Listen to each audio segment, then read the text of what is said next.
தெரு நாய்களை பாதுகாக்கணும்னு விலங்குகளுக்கான சொர்க்கம் அப்படிங்கிற அரசு சாரா அமைப்பை சார்ந்தவங்க சென்னை புதுப்பேட்டையில ஒரு பேரணிய நடத்தினாங்க. இந்த பேரணியில கலந்துகிட்ட நடிகை நிவேதா பெத்துராஜ் தெருநாய்களுக்கு ஆதரவா பேசி இருக்காங்க.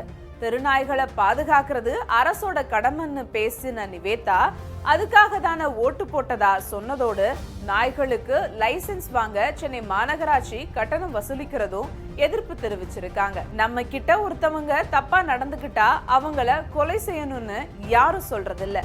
அதே மாதிரிதான் தெருநாய்களும் நாய்கள் கிட்ட இருந்து எப்படி பாதுகாப்பா இருக்கணும்ன்றது சின்ன வயசுல இருந்தே குழந்தைகளுக்கு சொல்லி கொடுக்கணும்னு சொல்லி இருக்காங்க. இத பார்த்த நெட்டிசன்கள் நீங்க துபாயில ஸ்டே பண்ணிக்கிட்டு சென்னையில வந்து தெருநாய்கள் பிரச்சனைய பத்தி பேசுறீங்கன்னு கேள்விகளை முன் வச்சு கமெண்ட்ஸ் போட்டுக்கிட்டு வராங்க.